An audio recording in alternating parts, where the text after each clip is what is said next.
Congo écoute. Congo écoute pour la restauration de l'Église du Congo en prônant le changement de mentalité au sein de l'Église. Suivez Congo écoute, présenté par le pasteur Marcelo Tounassi, tous les vendredis de 9h30 à 10h sur les antennes de la radio Parole Éternelle. Congo écoute pour le renouvellement même de l'intelligence telle que voulue par notre Seigneur Jésus-Christ. Congo écoute, votre émission. Bien-aimés dans le Seigneur, Shalom. Nous sommes dans votre émission, notre émission Congo écoute. Aujourd'hui, Dieu nous a mis à cœur de vous parler sur la puissance des aumônes. La puissance des aumônes. Dans notre nation, nous remarquons qu'il y a un problème au sujet de l'aumône, un problème de renouvellement de l'intelligence.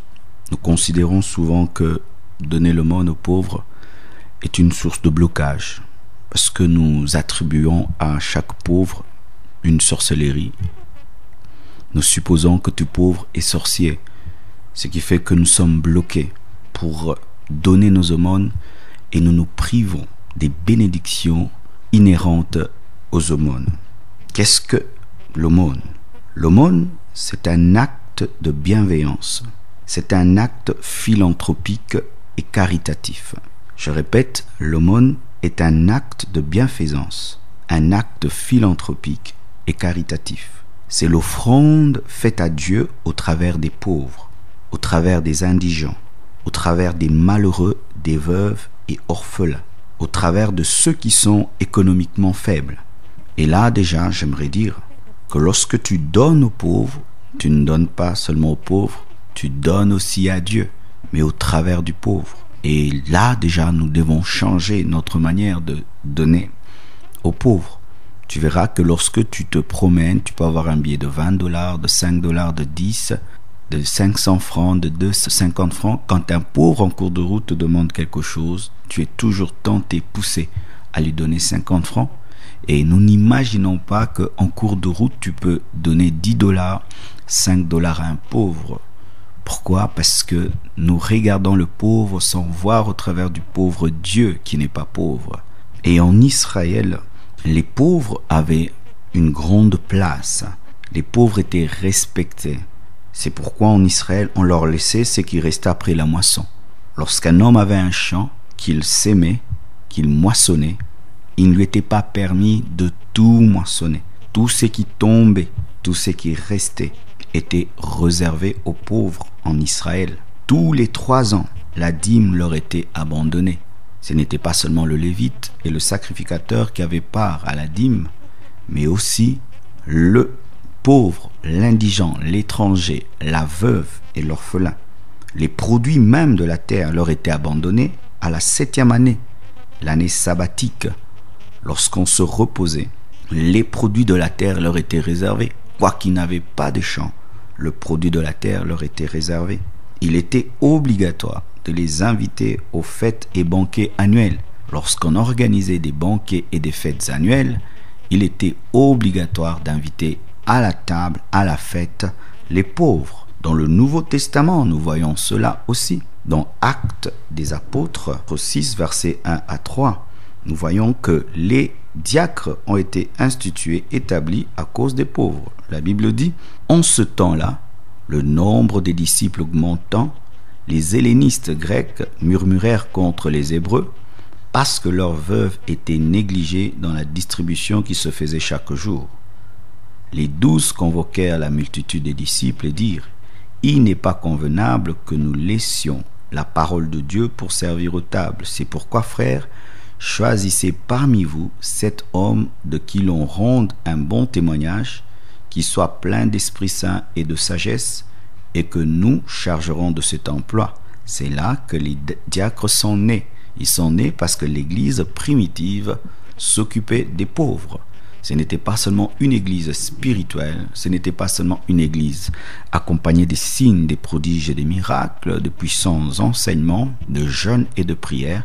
C'était aussi une église qui s'occupait des veuves, des orphelins, des pauvres. Et les diacres ont été établis d'abord pour gérer les dons, les aumônes qui était donné aux pauvres parce que les veuves se plaignaient qu'il y avait de l'injustice. C'est pourquoi les diacres ont été établis, parce que l'Église primitive avait à cœur de prendre soin des veuves, des orphelins, des pauvres. Donc l'Église primitive avait la connaissance et la révélation de la puissance des aumônes. Et l'Église aujourd'hui de notre nation doit redécouvrir ce secret.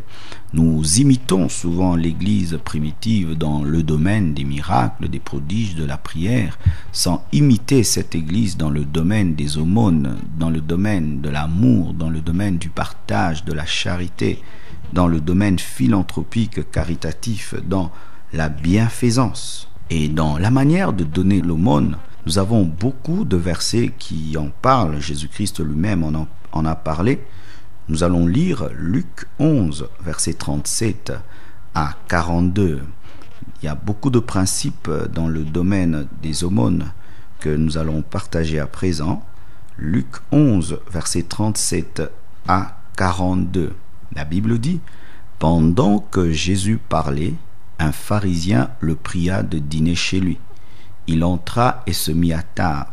Le pharisien vit avec étonnement qu'il ne s'était pas lavé avant le repas. Mais le Seigneur lui dit: « Vous, pharisiens, vous nettoyez le dehors de la coupe et du plat, et à l'intérieur vous êtes pleins de rapine et de méchanceté. Insensé, celui qui a fait le dehors n'a-t-il pas fait aussi le dedans? Donnez plutôt en aumône ce qui est dedans, et voici toutes choses seront pures pour vous. Mais malheur à vous, pharisiens, parce que vous payez la dîme de la menthe, de la rue et de toutes les herbes, et que vous négligez la justice et l'amour de Dieu. C'est là ce qu'il fallait pratiquer sans omettre les autres choses. » Là, il y a un principe dans le domaine des aumônes. C'est que avant de donner ton aumône, toi-même tu dois te donner en aumône. C'est-à-dire, avant de donner ton offrande, toi-même tu dois te donner à Dieu et être une offrande. Lorsque tu te précipites à aider les pauvres sans donner ta vie à Dieu, sans vivre dans la sainteté, vivre dans la justice, sans devenir un enfant de Dieu, tes libéralités sont bonnes, ça va aider les pauvres, ça va donner de la joie, mais cela n'a aucune répercussion sur ton éternité. Avant de laver l'extérieur de la coupe, c'est-à-dire faire des bonnes œuvres, partager, donner, la première chose que Dieu te demande, c'est de laver l'intérieur de ta coupe, c'est de te mettre en règle avec lui, de croire en son Fils Jésus-Christ comme ton Seigneur et ton Sauveur, et marcher dans l'obéissance à sa parole, marcher dans la crainte, dans la discipline, dans la consécration, et ensuite tu vas laver l'extérieur de la coupe. Ça veut dire tu vas donner des offrandes, tu vas donner des dîmes, tu vas donner des aumônes. Lorsque tu es fidèle dans tes dîmes, dans tes aumônes, dans tes offrandes, sans vivre dans la crainte de Dieu, cela n'a aucun impact sur l'éternité.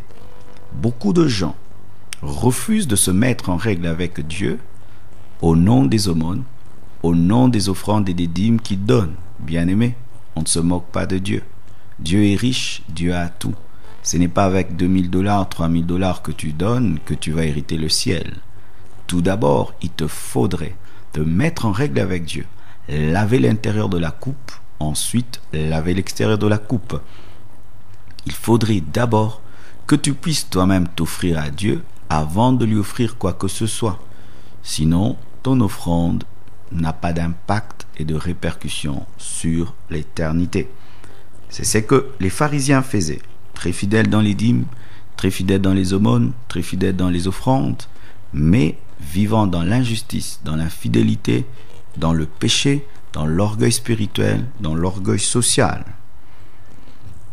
La parole encore nous parle dans Acte 10, versets 1 à 6.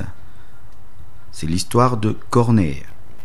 La Bible dit: il y avait à Césarée un homme nommé Corneille, centenier dans la cohorte dite italienne.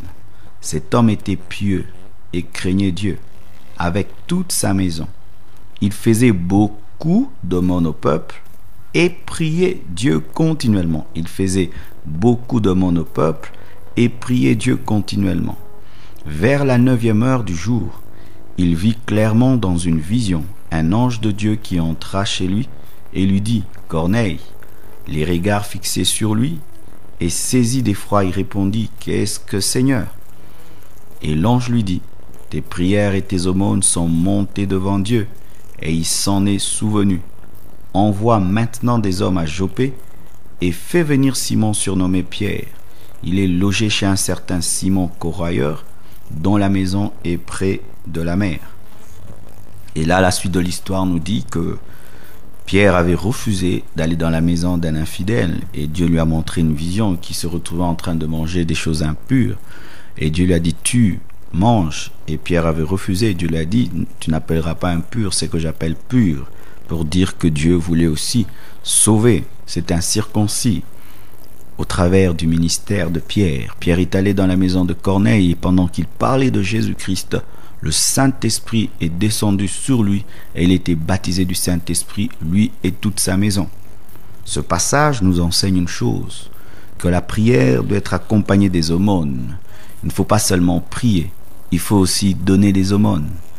Corneille ne priait pas continuellement seulement, il donnait aussi des aumônes. Une spiritualité qui ne consiste qu'à prier sans faire le bien est une spiritualité déséquilibrée. D'ailleurs, plus on grandit spirituellement, plus on grandit dans l'amour. On reconnaît la spiritualité d'un homme, pas seulement par la profondeur de ses prières, mais aussi par la grandeur de son amour. Et lorsqu'on aime, on partage. Et on partage avec des pauvres, on partage avec des hommes qu'on ne connaît pas seulement des membres de nos familles, des frères de notre église, mais de tout homme. On partage avec tout homme créé à l'image de Dieu. Corneille était un homme de prière, mais aussi un homme qui donnait des aumônes. Et cela a eu comme conséquence dans sa vie que Dieu a exaucé ses prières et il a vu ses aumônes. Et il a envoyé un ange dans sa maison à cause de ses prières et à cause de ses aumônes. Il a envoyé l'apôtre Pierre dans sa maison à cause de ses prières et à cause de ses aumônes. Et il a été baptisé du Saint-Esprit à cause de ses prières et à cause de ses aumônes. Non pas que par l'aumône il a acheté le Saint-Esprit, car nous ne pouvons pas acheter le Saint-Esprit et nous ne pouvons rien acheter de Dieu. Mais les aumônes étaient une preuve de son amour, étaient une preuve de sa soif de Dieu. C'était un homme qui manifestait sa soif de Dieu par des prières et par des aumônes. Et il fut baptisé du Saint-Esprit. Par les aumônes, il a pu avoir ce qu'il ne pouvait jamais avoir. On n'achète pas le baptême du Saint-Esprit, mais par ses aumônes et par ses prières. Il est entré dans une dimension supérieure qu'il ne pouvait avoir par ses propres efforts. Il a su être un homme spirituel devant Dieu, mais aussi un homme rempli d'amour devant les hommes. Et sa vie fut totalement changée, car il commença à parler en d'autres langues. Et Acte 24, verset 17 nous dit « Après une absence de plusieurs années, je suis venu pour faire des aumônes à ma nation et pour présenter des offrandes. » Paul, malgré qu'il était un grand apôtre, donnait ses aumônes. Malgré qu'il avait une grande révélation de Jésus-Christ, donnait ses aumônes. Malgré qu'il était un puissant enseignant de la parole, il donnait ses aumônes. Malgré qu'il avait une forte onction, il donnait ses aumônes.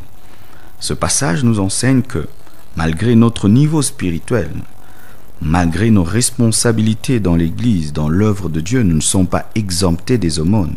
Malgré nos titres, nous ne sommes pas exemptés des aumônes. D'ailleurs, nous devons être des modèles dans ce domaine aussi, pas seulement dans le domaine de la prédication, des miracles, des prodiges, de la spiritualité, mais aussi dans le domaine des aumônes. Nous marchons sur les traces des apôtres et nous ne devons pas seulement les imiter dans les domaines qui nous plaisent, mais les imiter dans tous les domaines. Paul donnait ses offrandes et donnait ses aumônes. Souvent dans les églises, lorsque quelqu'un a des responsabilités, il pense qu'il est exempté de donner. Il est exempté d'offrir. Il est exempté de manifester l'amour en partageant ses biens. Il dit c'est pour les autres. Moi, je prie déjà beaucoup, je suis intercesseur, je suis gagneur d'âme, je suis protocolaire. je suis modérateur, je suis président du culte, je suis président de la jeunesse, je suis président de ceci, je suis prédicateur, je suis enseignant, je suis pasteur. Mais là, la Bible nous montre clairement que malgré son apostolat, Paul veillait à donner ses aumônes. Matthieu 6 nous enseigne encore ceci. Matthieu 6, 1 à 4 nous parle des pharisiens qui manifestaient de l'orgueil dans leur manière de donner l'aumône. La Bible dit: gardez-vous de pratiquer votre justice devant les hommes pour en être vus. Autrement, vous n'aurez point de récompense auprès de votre Père qui est dans les cieux. Lorsque donc tu fais l'aumône, ne sonne pas de la trompette devant toi, comme font les hypocrites dans les synagogues et dans les rues, afin d'être glorifiés par les hommes. Je vous le dis en vérité, ils reçoivent leur récompense. Mais quand tu fais l'aumône, que ta main gauche ne sache pas ce que fait ta droite, afin que ton aumône se fasse en secret, et ton Père qui voit dans le secret te le rendra. L'aumône se donne avec amour, avec humilité et discrétion, de peur de perdre ta récompense devant Dieu. Il ne faut pas se servir des pauvres pour amplifier ton moi. Il ne faut pas te servir des pauvres pour être acclamé des hommes. Il ne faut pas que lorsque ta main droite a donné, que ta main gauche le sache. Il ne faudrait pas que tu cries partout que tu aides les pauvres, que tu aides les malheureux. Et souvent nous tombons dans ce piège de toujours aller crier sur le toit les choses que nous faisons en secret, d'aller toujours crier sur le toit les choses que nous faisons pour les autres. Une fois que les hommes t'ont acclamé, ce sera toute ta récompense. Même si les gens ne croient pas que tu aides, cela ne doit pas te pousser à tomber dans la vantardise. Beaucoup aident par vantardise, par concurrence, pour se faire un nom, pour être respectés dans la société. Et d'autres même s'enrichissent sur le dos des pauvres. Certaines ONG ne sont pas des ONG, ce sont des entreprises. Parce que, comment peux-tu dire que tu as une ONG, on t'envoie 10 000 $ pour les pauvres, tu utilises 8 000 et tu leur donnes 2 000. Comment se fait-il que tu dis que tu as une ONG pour les veuves et tu t'enrichis sur le dos des veuves? Beaucoup d'ONG sont maudites. Beaucoup d'ONG ne sont pas des ONG. C'est du business sur le dos des pauvres, sur le dos des sans domicile fixe, sur le dos des veuves et des orphelins, sur le dos des réfugiés. Et quiconque s'enrichit sur le dos des pauvres, sur le dos des orphelins, des réfugiés, des sans domicile fixe, est maudit, est maudit, est maudit. Nous attirons la malédiction dans nos vies par des fausses ONG. Si l'ONG sur laquelle Dieu t'a établi est réellement une ONG qui s'occupe des pauvres, continue. Mais si tu t'enrichis sur le dos des pauvres, Dieu te demandera des comptes au dernier jour. Il en est de même pour celui qui sert Dieu pour s'enrichir, celui qui veut le ministère pour s'enrichir. Il rendra compte à Dieu. La richesse ne doit pas être le but du ministère. La richesse ne doit pas être le but de l'ONG. Mais si Dieu décide de te bénir à sa manière, là c'est bien. Mais si le but de prêcher l'évangile, le but d'une ONG, c'est l'enrichissement personnel, ça c'est vraiment une source de malédiction. Les pharisiens donnaient les aumônes pour leur gloire. Les pharisiens s'occupaient des pauvres pour être vus. Les pharisiens s'occupaient des pauvres pour être adulés, pour se faire un nom. Et toi, pourquoi tu t'occupes des pauvres? Si tes motivations sont pures, continue. Mais si tes motivations sont impures, change, répands-toi et aide les pauvres par amour et pour la gloire de Dieu. Dieu est au ciel et il sonde les cœurs et les reins. Rien n'est caché au-devant de lui. Et il sait clairement et précisément ce qui motive nos actes et nos actions. Il ne faut pas non plus abuser sexuellement des pauvres. Nous voyons dans des familles des hommes qui abusent de leur nièce parce qu'ils payent les études de la nièce et ils obligent la nièce d'avoir des relations intimes avec lui. Des hommes qui utilisent leur richesse pour rendre les autres esclaves. Parce qu'il paye les études, il rend les autres esclaves. Parce qu'il nourrit, il rend les autres esclaves. Il veut devenir le Dieu des autres.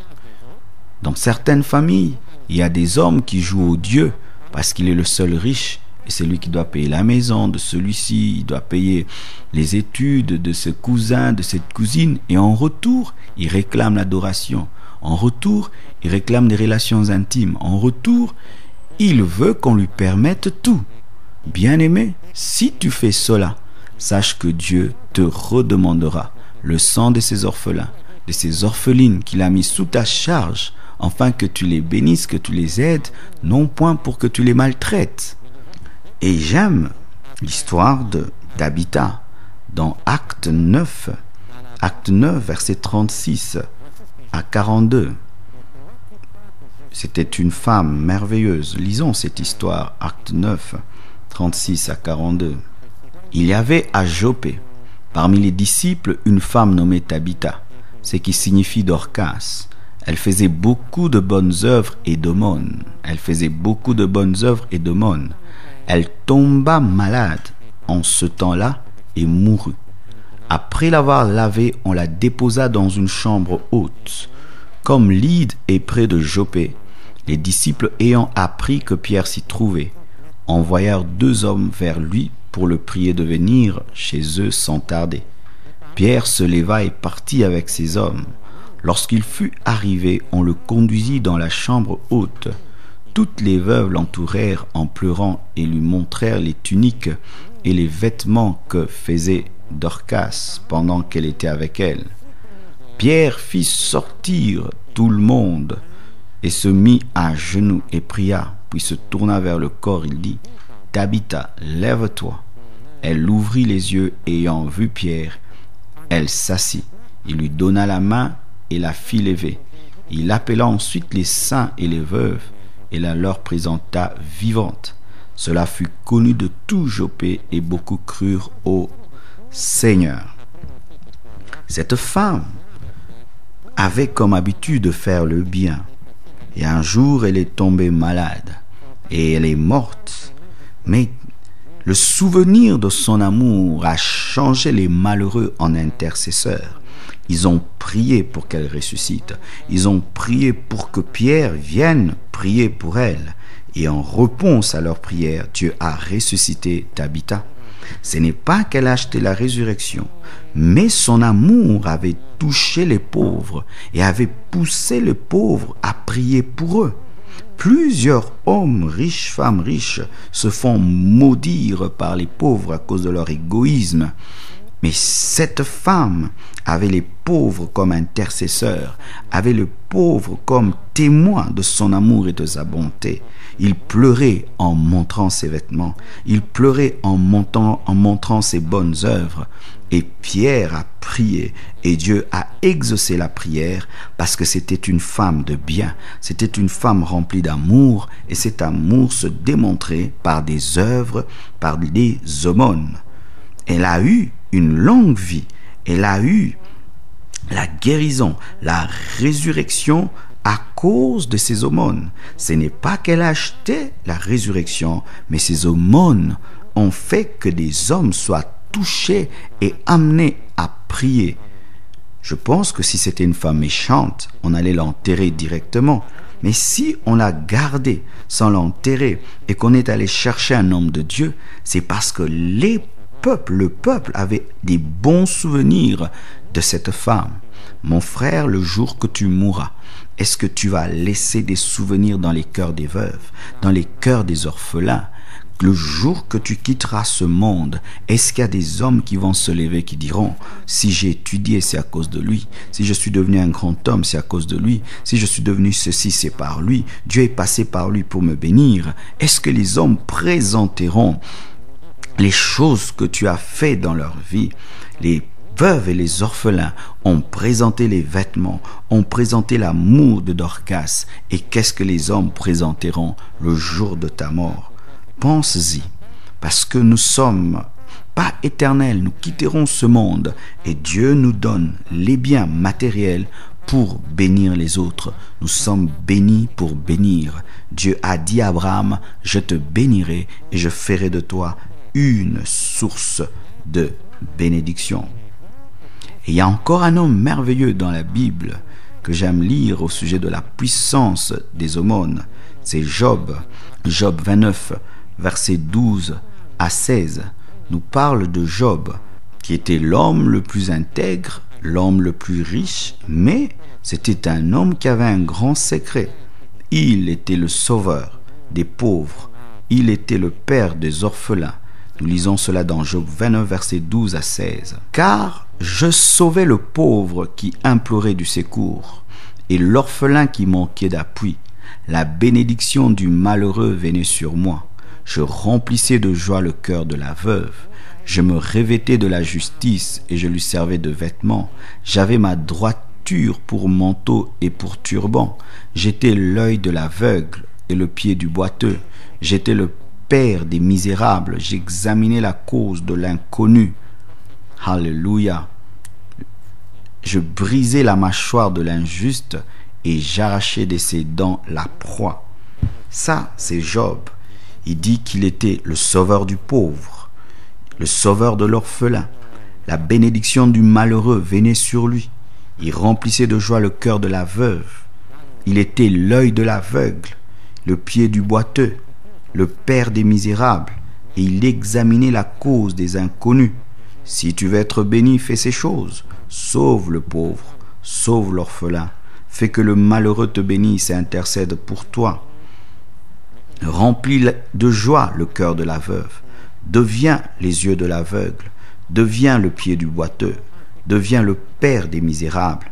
Deviens l'examinateur des causes inconnues.